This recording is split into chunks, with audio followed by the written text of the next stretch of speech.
గారు అదే మేము బీజేపీ కూడా దీని మీద తీవ్రంగా వ్యతిరేకిస్తున్నటువంటి పరిస్థితి ఉంది. అంటే ఇక్కడ గౌరీ గారు అన్నట్టుగా అన్నీ బ్యాలెన్స్ చేసుకోవాలి. ఇది ఎక్కడైతే సాఫ్ట్వేర్ సహజంగా ఆల్రెడీ పికప్ అయిన ప్రాంతమో అక్కడ ఆ స్పేస్ కావాలని కోరుకుంటారు కంపెనీలు. ఎక్కడో నువ్వు అటెటో ఇస్తాను, ఫ్యూచర్ సిటీలో ఇస్తా, లేదంటే ఇంకెక్కడో జైరాబాద్ దగ్గర ఇస్తా అంటే వర్కౌట్ చేయరు, వాళ్ళు రారు, ఆ కంపెనీలు రావు అనేటువంటిది. అట్లని మన లంగ్ స్పేస్ అనో లేకుంటే ఎక్కువ అనో ఇవన్నీ బ్యాలెన్స్ చేసుకోవాలి. కానీ అట్లా కాకుండా దీన్ని పొలిటికలైజ్ చేయడం వల్ల రేపు ఎవరికైనా ఏ ప్రభుత్వమైనా అధికారంలోకి వచ్చాక ఈ సమస్య ఎదుర్కొంటారు. ఇవాళ ప్రతిపక్షంలో ఉండి ఏమైనా మాట్లాడచ్చు, రేపు అధికారంలోకి వచ్చాక ఆ పని వాళ్ళే చేయాల్సి వస్తుంది, జరుగుతుంది కూడా. భూముల వేలం గురించి ఒకప్పుడు బీఆర్ఎస్ వ్యతిరేకించింది ఉద్యమ సమయంలో, అధికారంలోకి వచ్చాక అమ్మాల్సిన పరిస్థితి వస్తుంది. రేపు వాళ్ళు కాంగ్రెస్ వ్యతిరేకించా ఇవాళ అధికారంలోకి వచ్చాక అమ్మాల్సి వస్తుంది. ఇవన్నీ పొలిటికలైజ్ కావడం వల్ల ఇష్యూ పక్కదారి పడుతుందేమో. మీరు ఇంతకుముందు ఒక చక్కటి మాట మాట్లాడినారు. Eastern side Ramoji film city side, Choutuppal side, ఇప్పుడు ఫార్మా ఇండస్ట్రీ సైడు, టీజీఐఏసీ చేతిలోనే ఫార్మా ఇండస్ట్రీస్కి అక్వైర్ చేసి పెట్టినారు. సో అటు సైడ్ కూడా చేయొచ్చు. ఇది ఒకవేళ స్పోర్ట్స్ సిటీ అనుకుంటా, ఇది ఐటీ క్యారిడర్ కదా. ఐటీ అంటే సరే ఐటీ ఫిల్మ్ సిటీ అన్నారు. అక్కడ ఈస్టర్న్ సైడ్ అంతా రాచకొండ గుట్టల్ని చేద్దామని. రెండోది మీకు ఇంటర్నేషనల్ ఎయిర్పోర్ట్కి అటువైపు ఇటువైపు కూడా డెవలప్ చేయొచ్చు. ఇక్కడే మాదాపూర్ హైటెక్ సిటీ సైడే, లేకపోతే కోకాపేట్ సైడే, లేకపోతే గోపన్పల్లి సైడే, లేకపోతే ఇక్కడే ఏదో బంగారు గనులు ఉన్నట్టు మిగతా దగ్గర ఏమీ లేనట్టు అక్కడ నాకు అర్థం అవ్వట్లేదు. ఇది ఎందుకు ఇట్లా జరుగుతుందో అర్థం అవ్వట్లేదు. అంటే vested interest of the politicians and ఎవరు రూలింగ్ సెక్టర్లో ఉంటే వాళ్ళకు కొంత ఈజీగా చేస్తున్నారు.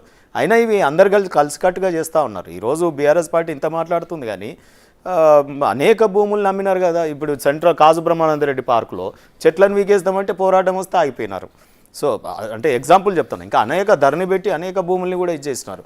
సో నేనేమంటానంటే వరంగల్ సిటీ ఉంది, ఇప్పుడు రేపు ఎయిర్పోర్ట్ వస్తూ ఉంది, అక్కడ డెవలప్ చేయవచ్చు.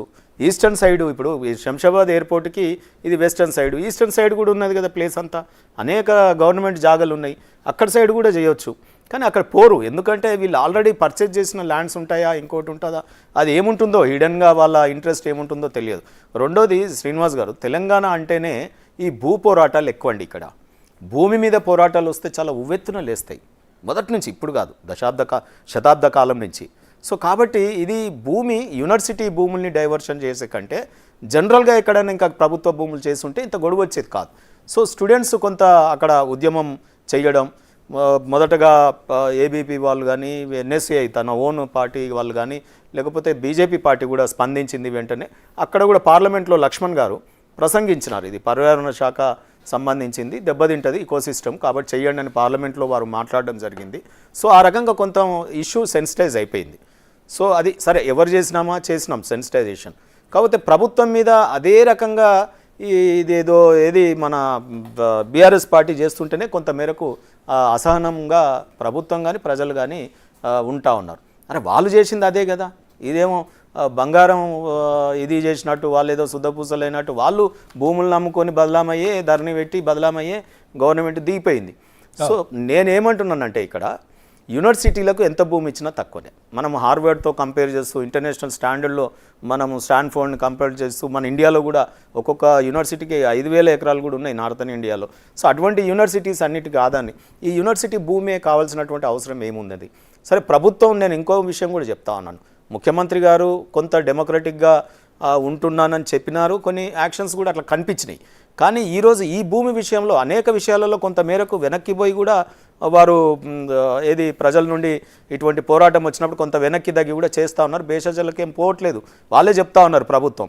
ఈ విషయంలో కూడా మళ్ళీ ఆల్ పార్టీ మీటింగ్ కానీ, లేకపోతే ఈరోజు మొన్న పార్లమెంట్లో కూడా చర్చకు వచ్చింది కాబట్టి దీని మీద కూడా చర్చ చేస్తే బాగుంటుంది. యూనివర్సిటీ భూములు, అగ్రికల్చర్ ల్యాండ్స్ కూడా హైకోర్టుకి, నేను ఏమంటానంటే హైకోర్టు డెవలప్ చేయాలి.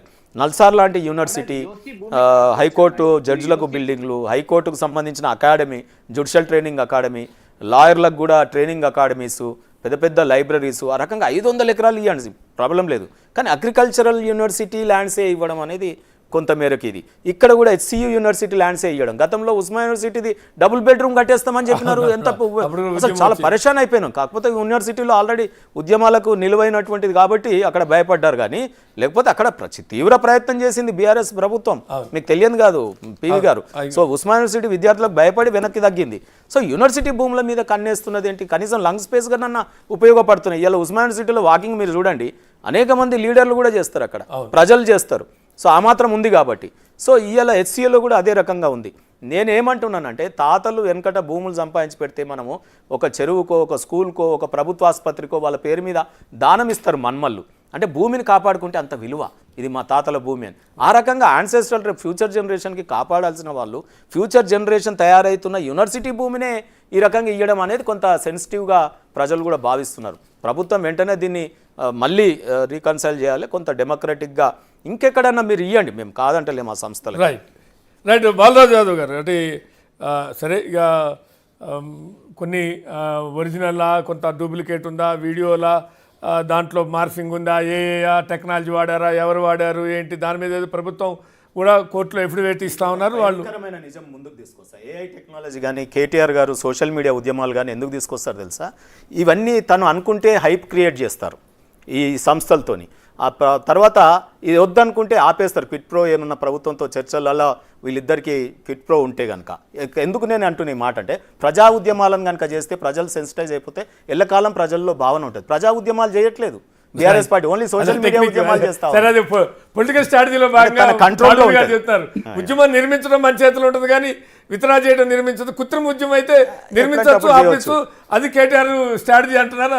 అదొక అంశం అయితే పక్కన పెడితే, సరే AI సంబంధించినటువంటి వాటి మీద ఏదో నోటీసులు ఇచ్చారు అనేటువంటిది, సరే దాని మీద హైకోర్టుకి వెళ్ళారు. అట్లాగే ప్రభుత్వం కూడా ఇవాళ అడ్వకేటు జనరల్లో బహుశా ప్రభుత్వం కూడా దాని మీద వివరాలతో, పూర్తి స్థాయి వివరాలతో వేయమని హైకోర్టు కూడా చెప్పింది, వేస్తామని వాళ్ళు అన్నారు. సుప్రీంకోర్టులో కేసు ఉంది.